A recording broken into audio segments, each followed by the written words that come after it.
Disclaimer. This book may contain content that is considered historically inaccurate or culturally insensitive by modern standards.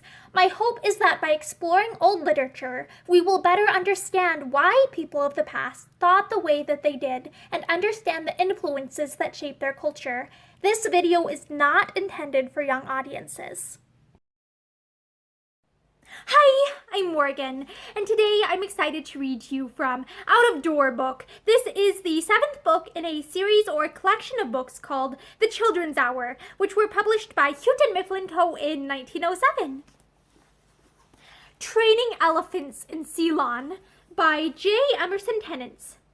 An impression prevails even to the present day that the process of training is tedious and difficult, and the reduction of a full-grown elephant to obedience slow and troublesome in the extreme. In both particulars, however, the contrary is the truth. The training as it prevails in Ceylon is simple, and the conformity and obedience of the animal are developed with singular rapidity.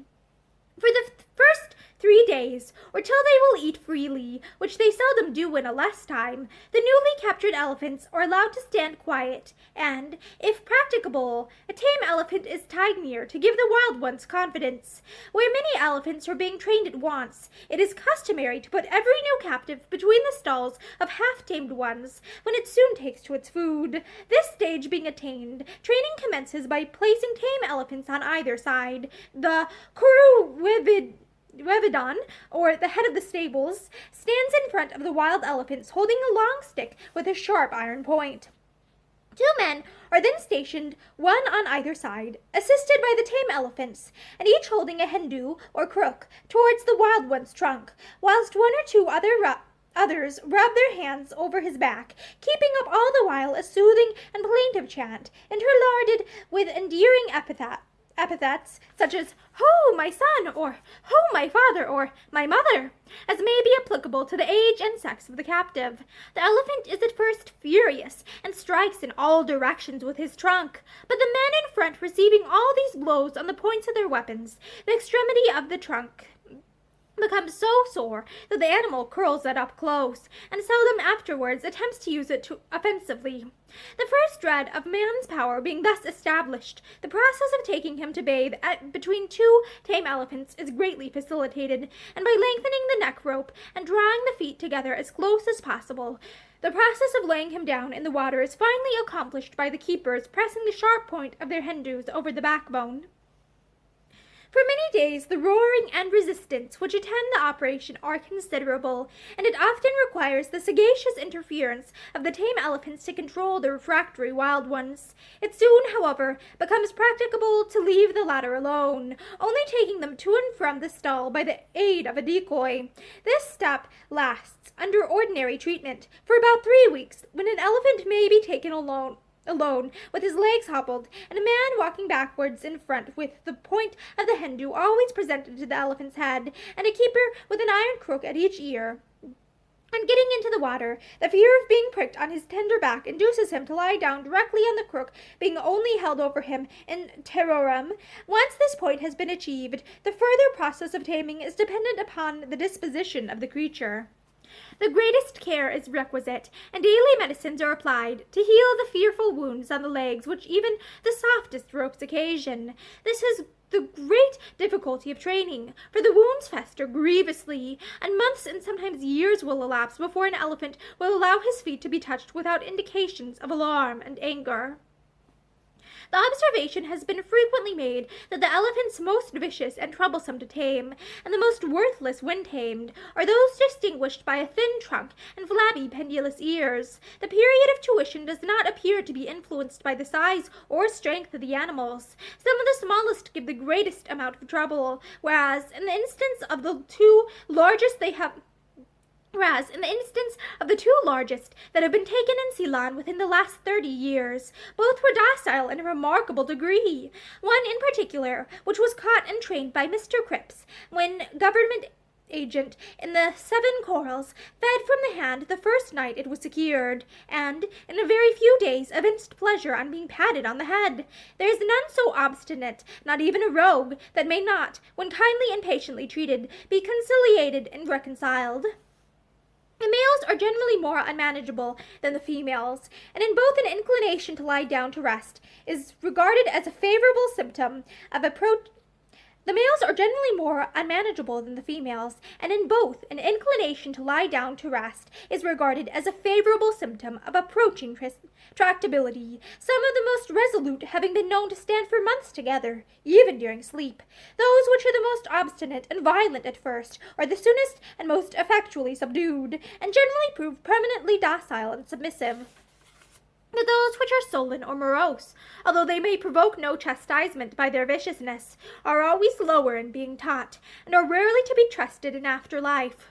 But whatever may be its natural gentleness and docility, the temper of an elephant is seldom to be implicitly relied on in a state of captivity and coercion. The most amenable are subject to occasional fits of stubbornness, and even after years of submission, irritability and resentment will unaccountably manifest themselves. It may be that the restraints and severer discipline of training have not been entirely forgotten, or that incidents which in ordinary health would be productive of no demonstration whatsoever may lead, in moments of temporary illness, to fretfulness and anger. The knowledge of this infirmity led to the popular belief recorded by Philae that the elephant had two hearts, under the respective influences of which it evinced ferocity or gentleness, subdued by the one to habitual tractability and obedience, but occasionally roused by the other to displays of rage and resistance.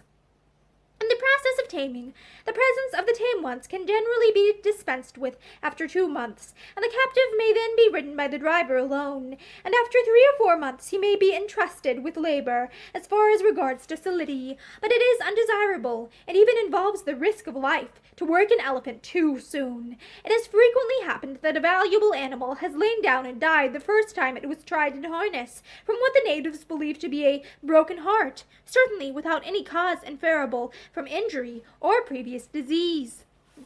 It is observable that till a captured elephant begins to relish food and grow fat upon it, he becomes so fretted by work that it kills him in an incredibly short space of time. The first employment to which an elephant is put is to tread clay in a brick-field, or to draw a wagon in double harness with a tame companion. But the work in which the display of sagacity renders his labors of the highest value is that which involves the use of heavy materials, and hence in dragging and piling timber, or moving stones for the construction of retaining walls and the approaches to bridges. His services in an unopened country are of the utmost importance. When roads are to be constructed along the face of steep declivities, and the space is so contracted that risk is incurred either of the working elephant falling over the precipice, or of rocks slipping down from above, not only are the measures to which he resorts the most judicious and reasonable that could be devised, but if urged by his keeper to adopt any other, he manifests a reluctance sufficient to show that he has balanced in his own mind the comparative advantages of each. An elephant appears on all occasions to comprehend the purpose and object that he is expected to promote, and hence he voluntarily executes a variety of details without any guidance whatever from his keeper.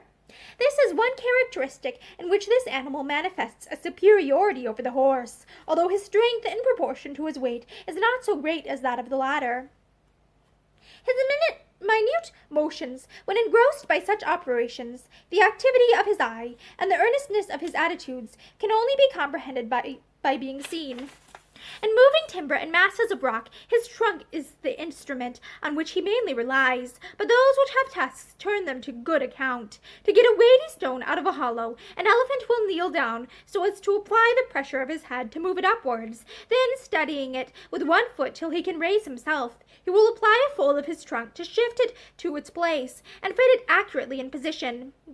This done, he will step round to view it on either side, and adjust it with due precision. He appears to gauge his task by his eye, and to form a judgment whether the weight be proportionate to his strength. If doubtful of his own power, he hesitates and halts, and if urged against his will, he roars and shows temper. In clearing an opening through forest land, the power of the African elephant and the strength ascribed to him by a recent traveler, as displayed in uprooting trees, have never been equaled or approached by anything I've seen of the elephant in Ceylon or heard of him in India. Of course, course, much must depend on the nature of the timber and the moisture of the soil. Thus, a strong tree on the verge of a swamp may be overthrown with greater ease than a small and low one in parched and solid ground. I've seen no tree deserving the name, nothing but jungle and brushwood, thrown down by the mere movement of an elephant without some special exertion of force. But he is by no means fond of gratuitously tasking his strength. And food being so abundant that he obtains it without an effort, it is not altogether apparent, even were he able to do so, why he should assail the largest trees in the forest, and encumber his own haunts with their broken stems, especially as there is scarcely anything which an elephant dislikes more than venturing amongst fallen timber. A tree of 12 inches in diameter resisted successfully the most strenuous struggles of the largest elephant I ever saw led to it, and when directed by their keepers to clear away jungle, the removal of even a small tree, or a healthy young coconut palm, is a matter of both time and exertion. Hence the services of an elephant are of much less value in clearing a forest than in dragging and piling felled timber. But in the latter occupation he manifests an intelligence and dexterity which is surprising to a stranger, because the sameness of the operation enables the animal to go on for hours disposing of log after log, almost without a hint or direction from his attendant. For example, 2 elephants employed in piling ebony and satinwood in the yards attached to the commissariat stores in Colombo were so accustomed to their work that they were able to accomplish it with equal precision and with greater rapidity than if it had been done by dock laborers. When the pile attained a certain height, and they were no longer able by their conjoint efforts to raise one of the heavy logs of ebony to the summit, they had been taught to lean 2 pieces against the heap, up the inclined plane of which they gently rolled the remaining logs, and placed them trimly on the top. It has been asserted that in their occupations, elephants are to a surprising extent the creatures of habit, that their movements are altogether mechanical, and that they are annoyed by any deviation from their accustomed practice, and resent any constrained departure from the regularity of their course. So far as my own observations go, this is incorrect, and I am assured by officers of experience that, in regard to changing his treatment, his hours, or his occupation, an elephant evinces no more consideration than a horse, but exhibits the same pliancy and facility. At one point, however, the utility of the elephant stops short. Such is the intelligence and earnestness he displays in work, which he seems to conduct almost without supervision, that it has been assumed that he would continue his labor and accomplish his given task, as well in the absence of his keeper as during his presence. But here his innate love of ease displays itself, and if the eye of his attendant be withdrawn, the moment he has finished the thing immediately in hand, he will stroll away lazily, to browse or enjoy the luxury of fanning himself and blowing dust over his back. The means of punishing so powerful an animal is a question of difficulty to his attendants. Force being almost inapplicable, they try to work on his passions and feelings, by such expedients as altering the nature of his food, withholding it altogether for a time. On such occasions the demeanor of the creature will sometimes evince a sense of humiliation, as well as of discontent. In some parts of India it is customary, in dealing with offenders, to stop their allowance of sugar canes or of jaggery, or to restrain them from eating their own share of fodder and leaves, till their companions shall have finished, and in such cases the consciousness of degradation betrayed by the looks and attitudes of the culprit is quite sufficient to identify him, and to excite a feeling of sympathy and pity. The elephant's obedience to his keeper is the result of affection as well as of fear, and although his attachment becomes so strong that an elephant in Ceylon has been known to remain out all night without food rather than abandon his mahout, lying intoxicated in the jungle, yet he manifests little difficulty in yielding the same submission to a new driver in the event of a change of attendants. This is opposed to the popular belief that the elephant cherishes such an enduring remembrance of his old mahout that he cannot easily be brought to obey a stranger. In the extensive establishments of the Ceylon government, the keepers are changed without hesitation, and the animals, when equally kindly treated, are usually found to be as tractable and obedient to their new driver as to the old, in fact, so soon as they have become familiarized with his voice.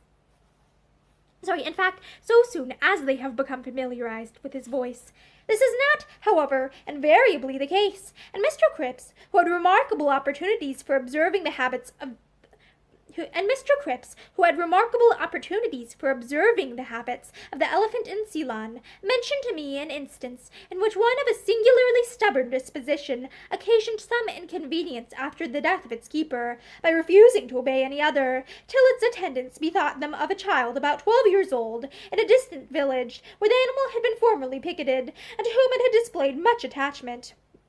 The child was sent for, and on its arrival the elephant, as anticipated, manifested extreme satisfaction, and was managed with ease, till by degrees it became reconciled to the presence of a new superintendent. It has been said that the mahouts die young, owing to some supposed injury to the spinal column from the peculiar motion of the elephant, but this remark does not apply to those in Ceylon, who are healthy and as long lived as other men. If the motion of the elephant be thus injurious, that of the camel must be still more so, and yet we never hear of early death ascribed to this cause by the Arabs. The voice of the keeper, with the very limited vocabulary of articulate sounds, serves almost alone to guide the elephant in his domestic occupations. Sir Everard Home, from an examination of the muscular fibers in the drum of an elephant's ear, came to the conclusion that notwithstanding the distinctness and power of his perception of sounds at a greater distance than other animals, he was insensible to their harmonious modulation and destitute of a musical ear. But Professor Harrison, in a paper read before the Royal Irish Academy in 1847, has stated that on a careful examination of the head of an elephant which he had dissected, he could see no evidence of the muscular structure of the membrana tympani so accurately described by Sir E. Home. Sir Everard's deduction, I may observe, is clearly inconsistent with the fact that the power of two elephants may be combined by singing to them a measured chant, somewhat resembling a sailor's capstan song, and in labor of a particular kind, such as hauling a stone with ropes, they will thus move conjointly a weight to which their divided strength would be unequal. Nothing can more strongly exhibit the impulse to obedience in the elephant than the patience with which, at the order of his keeper, he swallows the nauseous medicines of the native elephant doctors, and it is impossible to witness the fortitude with which, without shrinking, he submits to excruciating surgical operations for the removal of tumors and ulcers to which he is subject, without conceiving a vivid impression of his gentleness and intelligence. Dr. Davy, when in Ceylon, was consulted about an elephant in the government stud, which was suffering from a deep, burrowing sore in the back, just over the backbone, which had long resisted the treatment ordinarily employed. He recommended the use of the knife, that issue might be given to the accumulated matter, but no one of the attendants was competent to undertake the operation. Being assured, he continues, that the creature would behave well, I undertook it myself. The elephant was not bound, but was made to kneel down at his keeper's command, and with an amputating knife, using all my force, I made the incision required through the tough integuments. The elephant did not flinch, but rather inclined towards me when using the knife, and merely uttered a low, and as it were suppressed, groan. In short, he behaved as like a human being as possible, and if conscious, as I believe he was, that the operation was for his good, and the pain unavoidable. Obedience to the orders of his keepers is not, however, to be assumed as the result of a uniform perception of the object to be attained by compliance, and we cannot but remember the touching incident which took place during the slaughter of the elephant at Exeter Change in 1846, when, after receiving ineffectually upwards of 120 balls in various parts of his body, he turned his face to his assailants on hearing the voice of his keeper, and knelt down at the accustomed word of command, so as to bring his forehead within view of the rifles. And that is the end of Training Elephants in Ceylon by J. Emerson Tennents. Thank you for listening to this story with me, and I hope that you're having a great day. Bye!